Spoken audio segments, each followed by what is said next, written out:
आज है 25 जुलाई दिन गुरुवार। बात करते हैं पहली बड़ी खबर।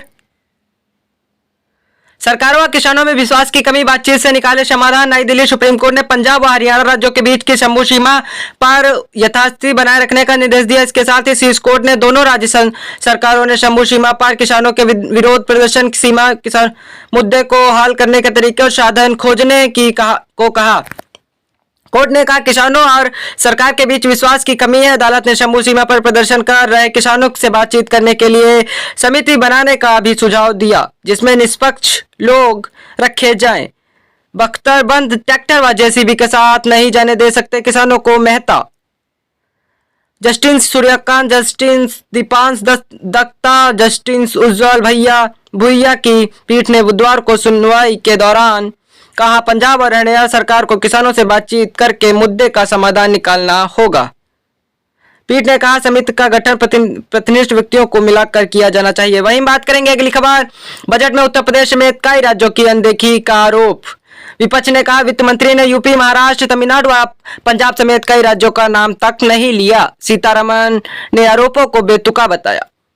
लखनऊ नई दिल्ली आम बजट 2024-25 में उत्तर प्रदेश, पंजाब, हरियाणा, तमिलनाडु समेत कई राज्यों की अनदेखी और बिहार, आंध्र प्रदेश को तवज्जो देने का आरोप लगाते हुए विपक्षी दलों ने बुधवार को संसद परिषद में विरोध प्रदर्शन किया। विपक्षी दलों का आरोप है कि जहां सरकार बचाने में भूमि निभा रहे दो राज्यों को बजट में बड़ा हिस्सा मिला, वहीं वित्त मंत्री ने बजट भाषण में प्रधानमंत्री बनने वाले यूपी समेत कई राज्यों का नाम तक नहीं लिया। बजट पेश किए जाने के बाद विपक्षी दलों के नेताओं ने निराशा जताई। यही नहीं, सपा अध्यक्ष अखिलेश यादव ने तो बजट के बहाने यूपी और दिल्ली के बीच की रस्साकसी पर भी निशाना साधा। विपक्ष शासित राज्यों के साथ किया भेदभाव, धनखंड की खड़गे को नसीहत। वहीं बात करेंगे अगली खबर। आरोप बेतुके नाम ना लेने का अर्थ नजरअंदाज करना नहीं, सीतारमण। नई दिल्ली केंद्र सरकार ने राज्यों के साथ भेदभाव के विपक्ष के आरोपों को खारिज करते हुए कहा कि बजट भाषण में हर राज्य का नाम लेना संभव नहीं है। वित्त मंत्री निर्मला सीतारमण ने आरोपों को बेतुका करार दिया। कहा बजट भाषण में राज्यों का नाम न लेने का अर्थ यह नहीं कि उन्हें नजरअंदाज किया गया। उन्होंने कहा कि कांग्रेस की ओर से पेश किए गए बजट में भी सभी राज्यों का कभी उल्लेख नहीं रहा है। विकास बैंक, आईआईबी और इस तरह के संस्थानों से बीच वाली विदेशी सहायता इन राज्यों में नहीं जाती, वे एक तय कार्यक्रम के अनुसार जारी कर रहते हैं। सरकार के व्यक्ति मदावार राज्यों के का जिक्र होता है।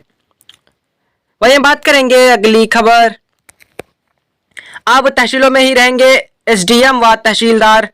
अमर उजाला ब्यूरो लखनऊ आम लोगों की समस्याओं को सुनने और समय रहते समाधान सुनिश्चित कराने के लिए योगी सरकार ने महत्वपूर्ण निर्णय लिया। सरकार ने तहसीलदारों में तैनात उप जिलाधिकारियों, एसडीएम और तहसीलदारों को अब उसी तहसील में निवास करने का आदेश जारी किया है। ऐसा न करने वालों के खिलाफ कठोर कार्रवाई की चेतावनी भी दी गई है।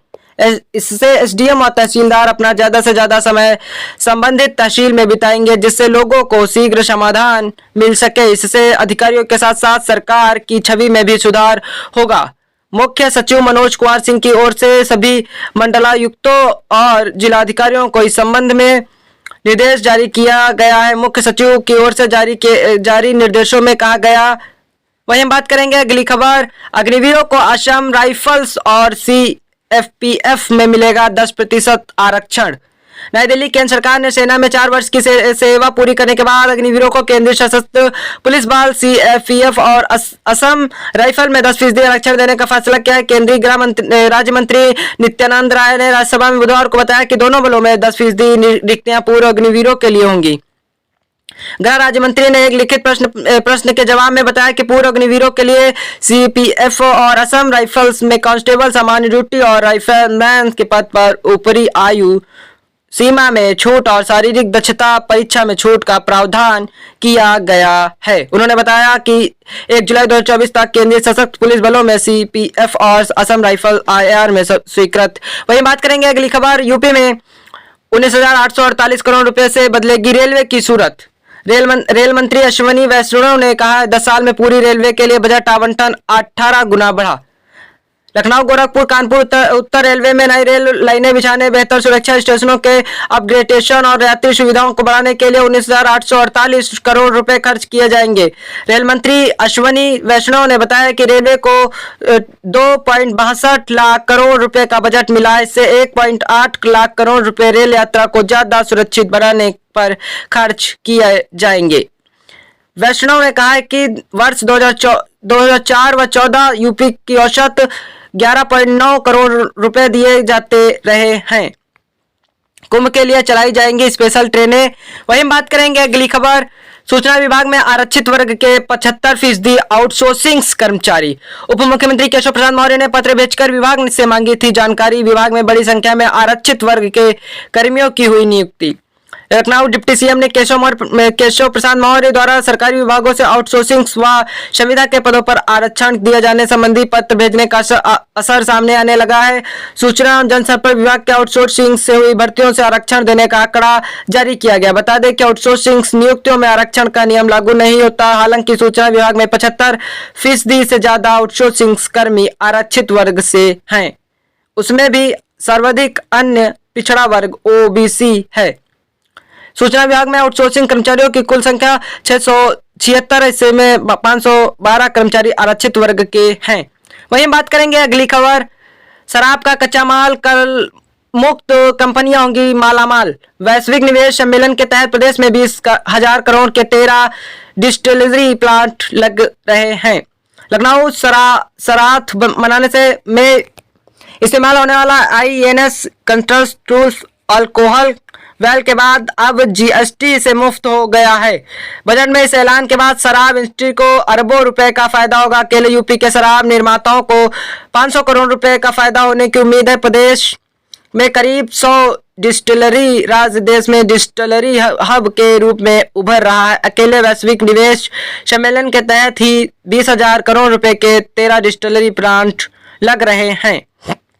शराब निर्यात में यूपी नंबर 3 पर स्पष्ट होनी चाहिए। ऐसे मामलों में स्पष्टता होनी चाहिए, जरूरी है कोर्ट। वहीं बात करेंगे अगली खबर, सुन्नी वक्फ बोर्ड के अध्यक्ष लंबी छुट्टी पर अन्नदान देखेंगे काम। लखनऊ से खबर है, उत्तर प्रदेश सुन्नी सेंट्रल वक्फ बोर्ड के अध्यक्ष सुफर फारूकी निजी कारणों से 4 महीने के अवकाश पर चले गए हैं। मंगलवार को बोर्ड सदस्यों की बैठक कर रहे बोर्ड के सदस्य अदानंद फरुख शाह को अध्यक्ष का प्रभार सौंप दिया। उनकी गैर मौजूदगी में फरुख बोर्ड के वित्तीय और प्रशासनिक मामलों को देखेंगे। फारूकी ने यह भी बताया कि रोजमर्रा के कार्य संपादित करने के लिए बोर्ड के सदस्य अदानंद फरुख शाह सभी। वहीं बात करेंगे अगली खबर, नीट यूजी दोबारा नहीं, आज से काउंसलिंग। सुप्रीम कोर्ट ने कहा लीक पेपर से पूरी परीक्षा की पवित्रता को प्रभावित करने वाले व्यवस्थागत उल्लंघन होने से कोई सबूत मौजूद नहीं। दोबारा परीक्षा कराने से 23 लाख से अधिक युवाओं पर पड़ेगा गंभीर असर। शैक्षणिक कार्यक्रम भी बाधित होगा। नई दिल्ली, राष्ट्रीय पात्रता या प्रवेश परीक्षा नीट यूजी 2024 दोबारा नहीं होगी। मेडिकल में दाखिले के लिए काउंसलिंग बुधवार से शुरू हो गई। सुप्रीम कोर्ट ने पेपर लीक और कदाचार से आधार पर परीक्षा रद्द करने से इनकार कर दिया। शीर्ष अदालत ने कहा ऐसा कोई सबूत नहीं जिससे वह संकेत मिले लीक से पूरी परीक्षा पवित्रता को प्रभावित करने वाला व्यवस्थागत उल्लंघन हुआ। मुख्य न्यायाधीश justice D Y Chandrachud, justice JC Pardiwala और जस्टिस मनोज मिश्रा की पीठ ने दोबारा परीक्षा आदेश देने से 23 लाख अधिक से छात्रों का गंभीर असर पड़ेगा और शैक्षणिक कार्यक्रम बाधित होगा। इससे आने वाले वर्षों पर व्यापक प्रभाव पड़ेगा। वहीं बात करेंगे अगली खबर, GM फसलों पर राष्ट्रीय नीति बनाए केंद्र। सुप्रीम कोर्ट, सरसों की संकर किस्म DMH 11 को वातावरण में छोड़ने पर अदालत का खंडित आदेश।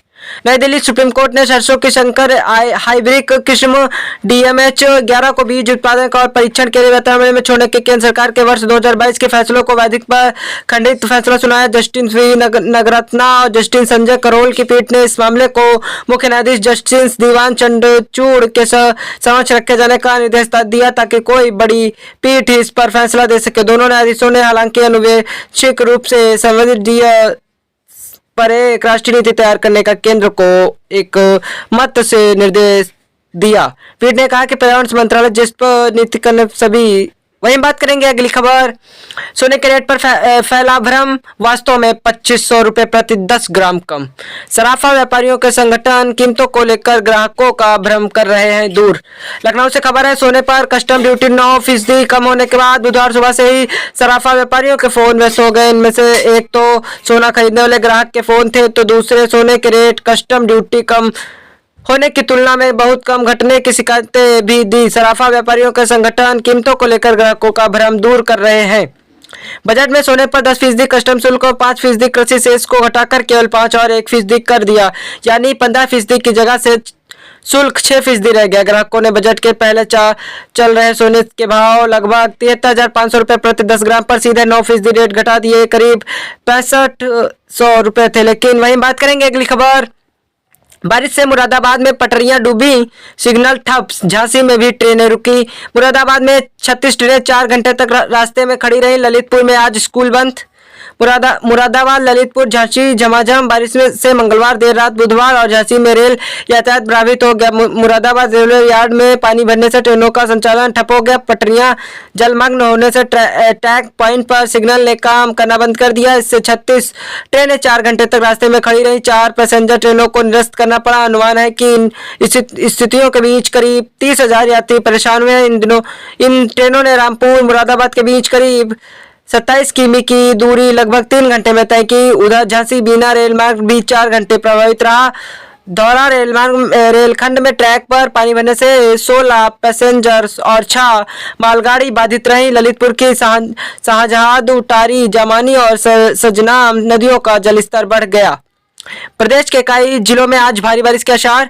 लखनऊ मानसून का मिजाज जुलाई में मौसम वैज्ञानिकों के उलट साबित हो गया है। वहीं बात करेंगे प्रदेश की रोजाना की खबरों से अप टू डेट रहने के लिए यूपी न्यूज अपडेट चैनल को सब्सक्राइब करें, बेल आइकन को टच करें, वीडियो को लाइक शेयर जरूर करें। धन्यवाद।